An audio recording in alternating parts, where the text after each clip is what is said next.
Well, good morning, everybody. My name's John Collins. I created the Collins Writing Program, and Christine recently called us and said she'd love to do a series of short presentations to start the school year off and open them up to people who might be interested in coming. So, anyone who is on my screen now, welcome. It's great to see you. And also, it turns out a lot of people are watching this on YouTube afterwards. So those of you who are watching after the original presentation, thanks for watching. When she asked, she said, "What would you like to do?" And that was for me, and I've been doing this a long time, uh, not a moment's hesitation. I wanted to do something that eventually we're calling Making Mondays Great. And it's part of a larger picture called the retrieval routine. But Christine only gave me a half an hour. So I thought, okay, I'm going to do the best part of it. So, what you're going to hear about is an activity to do in the first 10 minutes on a Monday morning. Now, clearly it can change, but Monday is, there's a reason we picked Monday to do it. But before we get started, I'm just going to ask you to take a quick poll. And in the poll says your students are about to take an important test and you want them to do well. From the strategies below, select what you would best suggest. So you've got your kids sitting in front of you. Tomorrow's a big test, or the day after is a big test. Do you emphasize study your notes? Do you emphasize recopy your notes? Do you emphasize get a friend and study with that friend? Do you emphasize guess questions and answers? Or do you emphasize reread the text or other material? There are other things you might emphasize too, by the way, that didn't fit on my slide, and I thought I might be missing, so I put down other. But if you were to pick one thing to push, because of course you say to the kids, get ready for the test, and it goes in one ear and out the other. So which one would you emphasize? Because surprisingly enough, there is a best answer here. And think about it for a moment, and you can lie to me later and say that you picked the best answer first time, but the answer is guess possible questions and answers. The rest of them are in play, but the best single way to study for an important test is to say, what do you think the questions are going to be? And then, without looking at your notes, without talking to your friend, try to answer it. And we're going to talk about how to implement that idea in the next 20, 25 minutes or so of this webinar. What we're trying to do is introduce something called the retrieval routine, which is designed to help stop forgetting that kids would. And we're going to focus on Make a Question Monday. But just to give you kind of a gestalt of the thing, the kids are going to make a question Monday, and we're going to get into that. Then they're going to, on Tuesday, take the question. That's easy. So they're going to you're going to send a group of kids out the door on Monday with a question that they have created, and that's what this webinar is about. They're going to take it on Tuesday, which, by the way, there's a ton of research, and some of it comes from this book called Make It Stick. And that is that kids hate quizzes, but they don't hate them as much if they're announced. And it turns out, because I'm going to be pitching that you give a quiz every Tuesday, it turns out that at the end of the semester, the professors, it's mostly done at college, this research, but there is some at middle and high school, but it's mostly college, when they rate their teachers, the teachers who gave the frequent quizzes got the highest ratings. They don't like getting the quizzes, but at the end of the semester, they like having learned a lot. And so that's Take It Tuesday.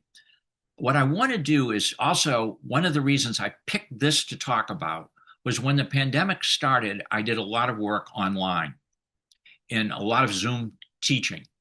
And quite frankly, I hated every minute of it. And I was trying to figure a way for engagement and I had some large graduate courses of 45 people each, and I couldn't figure out quite how to do it. So I started at the end of every session. We had a create a question Monday. It wasn't Monday; it was every session. And then the next session, because people weren't coming on time, started with a quiz, and that was part of their grade. All of a sudden, everyone's coming on time, and everyone's getting quizzes. And to make a very long story short, at the end, 45 people, all from New York City, a tough crowd, by the way, I got their evaluations. And I thought, I hope I just did okay. And I got a 4.9 from 45 people on a 5-point scale. It was so high, I thought they made a mistake. So I asked them to send me the data so I could look at it. And the data was all confirming what on Make It Stick data. They didn't like the quizzes, but they loved how much they learned in the course. And the reason they learned a lot in the course was because they had to study for the quizzes. So it's kind of a virtuous cycle that works. So on Wednesday, we have something called Work Together Wednesday. And I'm not going to go into that, but kids kind of share their quiz questions and talk about it. And then on Thursday, we call it Throwback Thursday. And Throwback Thursday is I can ask you any question that has already been produced. So let's imagine it's February and you're a teacher who taught O. Henry's famous The Gift of the Magi story, which, if you don't know, is a great story. And you taught that story, and you were talking about theme, but you taught it in October, let's say. It's possible that there's going to be a question in April that says, identify the theme from or identify what the theme is in Gift of the Magi, and give an example from the text on why. Kids are going to freak out a little bit. Well, you can't ask us that question. We had it months ago. Well, and then I said, well, why do you think I taught it? I'd like you to remember it. So that's the whole system. Okay, the system is they help the kids make a question on Monday. They take it on Tuesday, they review it on Wednesday, and then it's in play any other time. You might be thinking to yourself, that's a lot of quizzing. What is happening in colleges all over the country is I can't tell you elementary schools, I can't tell you high schools, but I know from the Chronicle of Education, fewer and fewer colleges are giving final exams, and they're giving more in-class quizzes. That's to deal with AI. That's to deal with a whole lot of things, but they're discovering that the kids are learning more, remembering more, being more successful with a system similar to this. So that's where I've got some of these ideas. So that's the retrieval routine. But the key for it, and I have probably been doing this for the last couple of years in maybe 50 classrooms. So the Achilles heel of this particular is the question on Monday. So that's what we're going to emphasize for the next about 20 minutes. And what they do on Monday is they come in the door, and if you have an entrance ticket, this is going to be your entrance ticket. If you don't, it's a great way to start Monday, and you don't have to plan, what am I going to do on Monday morning, because I'm going to give you something right now. They're going to walk in, you're going to ask them to take out a sheet of paper, and you're going to ask them to create a question. We're going to give you more details on that in a minute, but they're going to write a question, and the question is going to be essentially create a fair, clear question about the content we have covered in the last, and in this case, I'm thinking of the last week. And when you write that question, make sure that the kids in this class can answer it in 6 to 8 minutes. So you're not asking the kids to create a multiple choice question, but you're also not asking the kids to create an essay question. It's a short response question, kind of on our state test, almost like an open response question. We might be thinking of a couple of sentences or a paragraph. That's what you're doing. It's going to take the kids a little while to get into this, but I'm amazed at how quickly they pick it up. And they write that question. Then what you're going to have them do is you're going to have them, and then you're going to, I'm going to go back to here. Then you're going to have them share their questions and you're going to listen. So we might be talking about, those of you who are familiar with the Collins writing program, something called type 1 writing, where we might say, okay, I need a question for you about the content we covered last week. You have 3.5 minutes.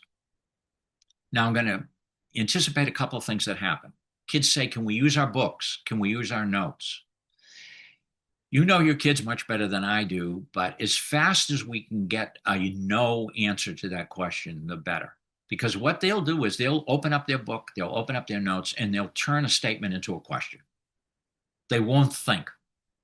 And what I want them to do is to close their notes, close their books, and think, what the heck did we cover last week? What was going on? I mean, I've gone into classrooms where last week was on the board and half the kids didn't know to look. And I'm looking at kids who are looking at me kind of like with a blank stare, kind of over there, and so what we're trying to do is what is called in cognitive psychology, effortful retrieval. We're trying to get the kids to think, what did I do in this class last week? What did we do during science in the 5th grade last week? For some of them, they're going to draw a blank because they're not used to thinking about this, and I want them to be. Others will, so this is going to get better as it goes on. I swear to you it will. And the kids then create a question, and then I love trying to get more movement in my life. And so I get them to stand up. One half of the room goes to the other half of the room, finds a kid, they share their questions, and they pick the best question. Okay, so I have a bunch of participants here. I go to one of those participants and I say, what's your question? What's my question? And we pick the best, or we can combine them. We can say, I like that part. What about this? What about this? And we come up with a question. Then the teacher calls on us. And at the very beginning, and you might call on 3 or 4 kids, you might jot them down on the board. And then I've seen teachers say, let's vote on these. So what you're doing here is this could take as long as 15 minutes at the beginning. But you're doing a review of last week through the kids. And the kids are looking at these questions on the board saying, I don't want to answer that question. Well, what is that? That's formative assessment. You taught it, they don't know it. That's really helpful. Other kids are looking at the questions like it's the first time they've ever seen it. And other kids are saying, we want to do all of us want to do number 3. What does that tell you? Well, it tells you whatever the question was for number 3, the third team, the kids know it. So what I'm doing here is getting an incredible amount of formative assessment about what I taught last week. So this is so helpful. You say to the kids, is everyone clear about last week? And they go, we covered the periodic table. I don't know, whatever it would happen to be. And the kids go, yep. And they have what is called the illusion of knowledge. That means I've heard about it. I know it. And it turns out that you've just heard about it. You don't know it. So what we're trying to do here is find out what they remember and what they think they can do. The key is helping them refine the question. So when you first do this, you're not going to get very good questions. But when you put them up on the board, what we want to do is we want to give them the 6 characteristics of a great prompt. And for me, having done this a lot of times, one of the best tips I can give them is put a number in the question. So for example, what were the major causes of the Civil War? or what were the causes of the Civil War, is not a great question as what are 3 of the 5 causes of the Civil War. Anytime I can put a number in, it helps me develop my rubric for grading. So I love numbers in those Monday questions. The other thing I try to ask the kids is, can they put in general academic vocabulary?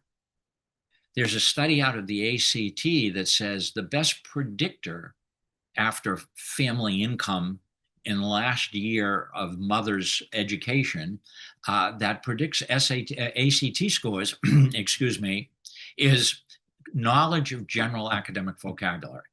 These are words like evidence, cite, conclusion, and they go on and on and on. In fact, the Collins website has information on these that teachers many times assume kids know, compare and contrast, assume the kids know that. A lot of the kids don't know that means how they are alike and how they are different, but they're going to see compare and contrast on a test. So anything I can do to get into general academic vocabulary. We have a summary of the retrieval routine here on a desktop reference. And one of the elements of that desktop reference is on the back sheet for kids. In this sheet for kids, you can copy, and it has the 6 things I'm going to show you right here. Okay, so the kids have this now. So as they're developing their questions, they can look at it. One of my clients projects the bottom of this sheet on the screen and picks general academic vocabulary words, highlights them, and tells the kids, try to get these 1 or 2 of these words in your question. So she's both having them review the previous week. She's a science teacher in a middle school, but also trying to get them to get in a word like specific, a support, or summarize, or source, to pick some of the S words. So that's the kind of thing that we want. So we want a number, we want general academic vocabulary. If possible, see if we can get in a higher order thinking skill question. So list 3 of the 5 causes of the Civil War that most historians quote, most historians agree on. Okay, 3 to 5. So I got my number in. If the kid gets 3, he's going to get it. Then, though, but that's really not higher order thinking skills because it's memory. I taught it last week. We talked about the Civil War. We're talking about the causes of the Civil War, of the Revolutionary War, whatever. And I say, okay, let's. Then what if I added, circle the cause that you think was the primary or most important cause? What was the cause that you think really pushed it over the edge? And then comment on it. So now I'm getting some memory. Do you remember what I taught you last week? But I'm also asking you to think about it a little bit. If you were a revolution in America during the Revolution, or if you were in America during the Civil War, which one of these would push your buttons? So that's the kind of thing that I'm trying to do as well. It's got to be completed in 5 to 10 minutes. This cannot be too big. And I see teachers all the time when the kids vote on it say, you know, I'm only going to give you 5 minutes to do this. Can you do it in 5 minutes? I'll go, yes, we can. And then the next day, there's a little tears. You know, they're overconfident. But this is helpful. It's showing them that maybe they have more illusion of knowledge than actual knowledge. And then the last one can be, I'm going to score these in very fast. I am not going to circle all the spelling. Now, some kids are cheering right now. I'm not going to look for punctuation errors. I'm looking for content. And I'm looking for content, and I'm looking for the 3 causes in the circles.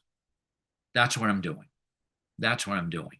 So those 5 criteria are really important. And I found that when I started doing this, I got okay questions.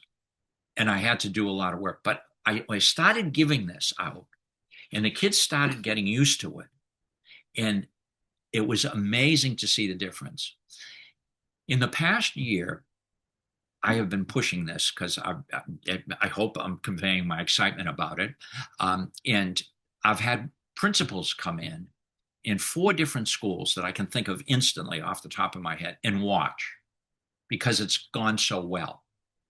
And the principals look at me towards the end of this 15 minutes and go, this teacher set these kids up, right? Because she knew I was coming.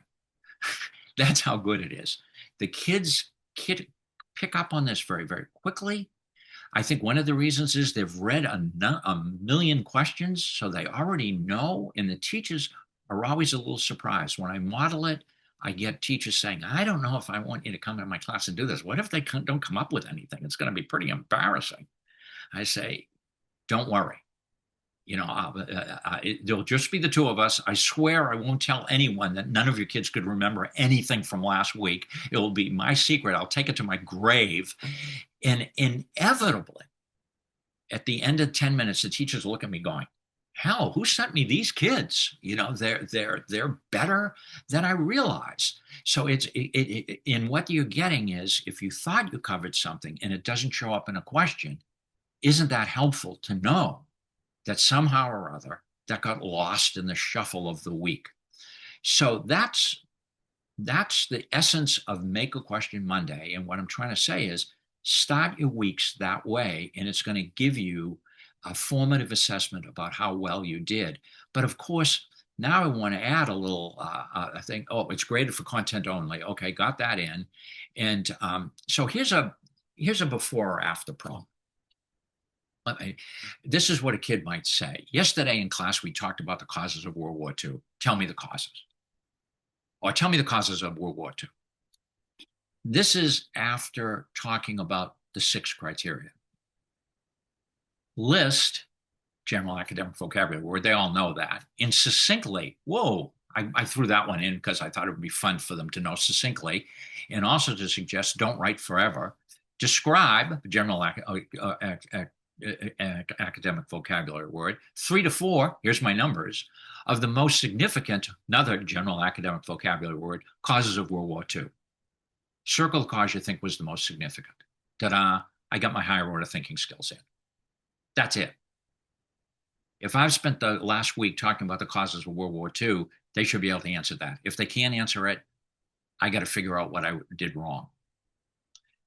Or suggest to the kids that they didn't pass the tests, so they have to step up a little bit and be a little more in tune with what's going on.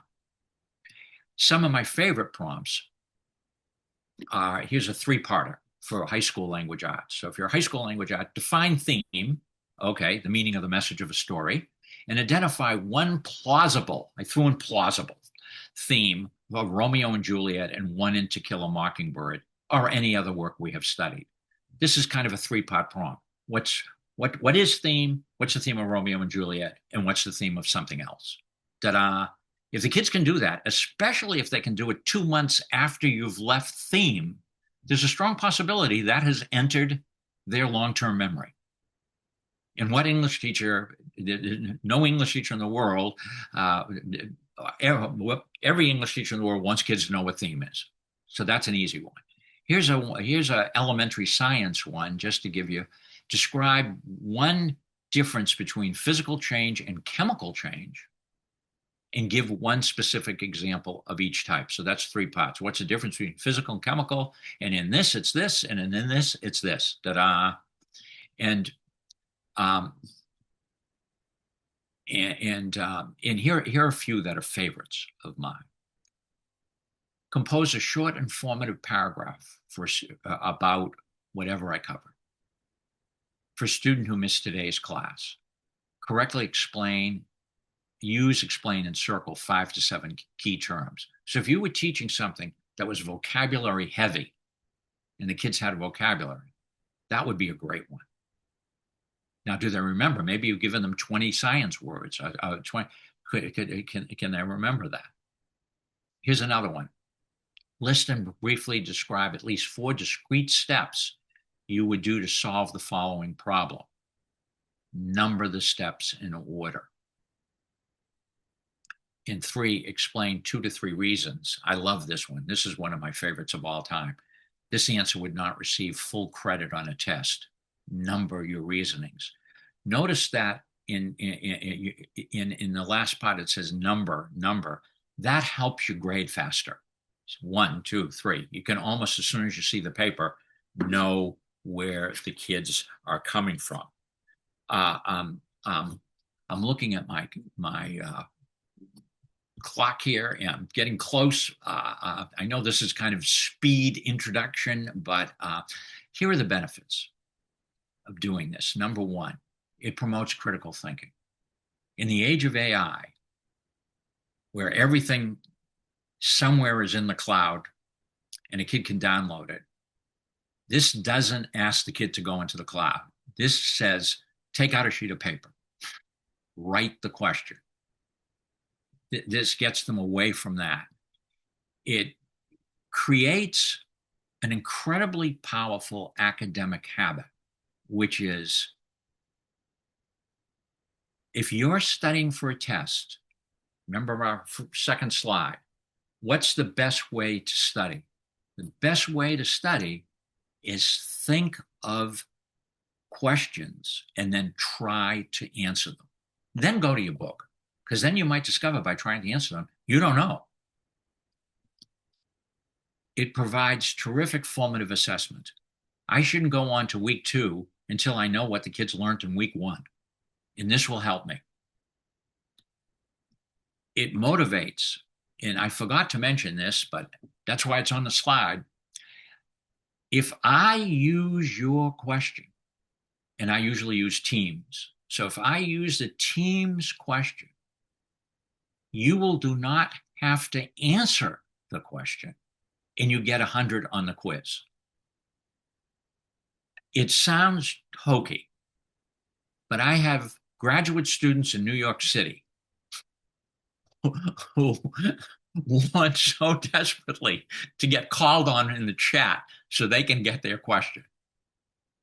And also, it has a kind of a kicker involved, because you get 100 on the quiz, but your question goes into the pile, so I can ask it again and you won't get 100 the second time. So you have to know the answer anyway. So it works that particular way. And I got some of these ideas. I wish I could say they're all mine, but there's a wonderful book called Make Just One Change, Teach Students to Ask Their Own Questions. And this was an influence on me. I love this book, Dylan Wiliam, on embedded formative assessment, trying to always find out what kids are learning.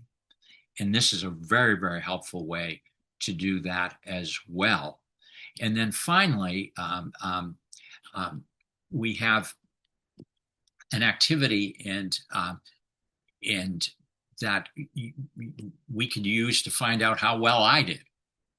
So let's wrap up this webinar with this activity. There are 4 prompts on the screen right now. I hope you can see them. Write what you know about solar. Why did this solution get a bad grade? What is the Constitution? Who is George Washington, and why is he important? If you're reading this, if you're attending right now, pick one. Now, could you tweak it so that it's a little bit better and it meets the 6 characteristics on the screen? So at this point, you could stop the tape,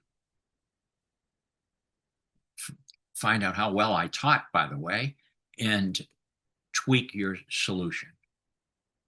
Here are my versions of those 4.